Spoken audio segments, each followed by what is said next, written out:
Reka nongere mbasuhuze mbifuriza amahoro y'Imana. Ni Iranzi Alfred nk'ibisanzwe. Uyu munsi tuganire ijambo ry'Imana dusanga mu rwandiko rwanditswe na Yakobo, dusome mu gice cyaho cya mbere duhere ku murongo wa 2. Bene data, mwemere ko ari iby'ibyishimo rwose nimugubwa gitumo n'ibibagerageza bitari bimwe. Mumenye yuko kugeragezwa ko kwizera kwanyu gutera kwihangana, ariko mureke kwihangana gusohoza umurimo wako, mubone gutungana rwose mushyitse mutabuzeho na gatoya. Yesu ashimwe cyane. Uyu munsi nifuje kuganirira cyangwa kubaganirira ku kintu cyitwa ibigeragezo. Nta muntu ubikunda, nta muntu ubihitamo, nta muntu ubyishimira, bishyira umuntu ahantu hatari heza, bituma umuntu amera ukundi kuntu. Ariko Yakobo yandika yaravuze ngo mwemere ko ari iby'ibyishimo nimugubwa gitumo n'ibibagerageza by'uburyo butari bumwe. Nimugubwa gitumo bivuze nta muntu ubyitegura, nimugerwaho n'ibintu mutari mwiteguye kubona. Mwemere ko ari iby'ibyishimo. Nta kintu na kimwe Imana ikorera guhomba.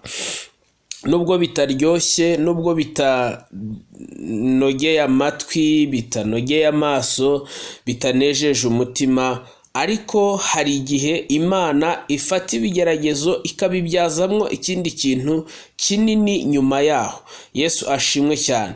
Ni abantu bose bagiye baca mu bihe bikomeye, abantu bose bagiye bahura n'ibintu bitaboroheye mu buzima, Imana yagiye ibibyazamo ikindi kintu kandi cyagiye gitanga umusaruro, kikagirira umusaruro nyiracyo, kikagirira umusaruro n'abandi bantu benshi cyane.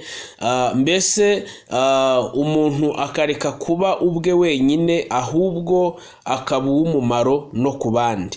Nimwitegereza mukareba Yosefu, ubuzima yaciyemo, ingorane yahuye nazo, ariko byarimo bimuganisha ahandi hantu, byaje kuvamo umumaro wagiriye bene se akamaro gakomeye cyane.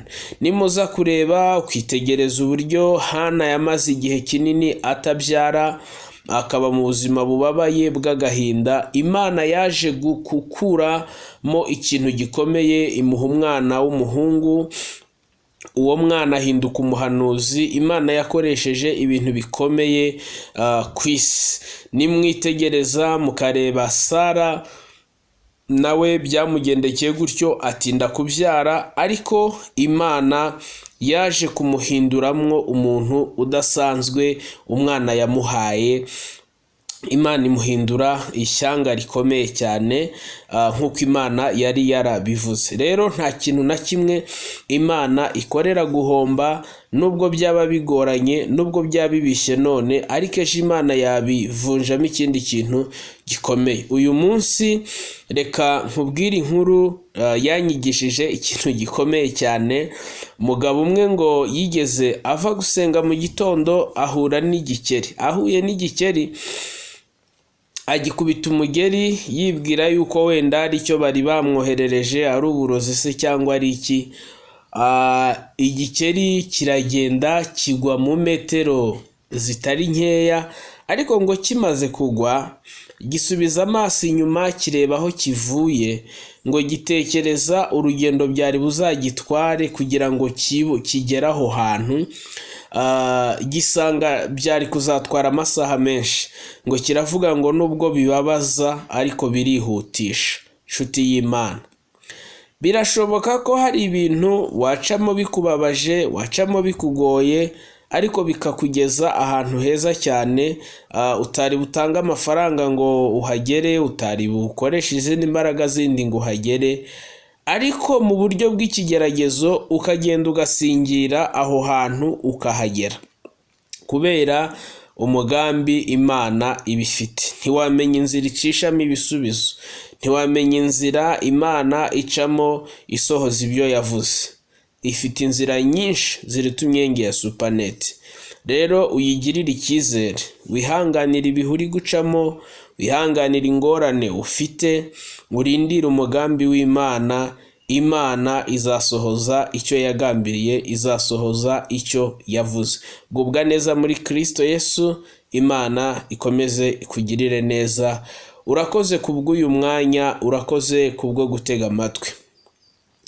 Twandikire muri komanteri, tubwire ese ubibona gute, tubwire ibitekerezo byawe, utubwire mbese uri ingenzi kuri iyi TV.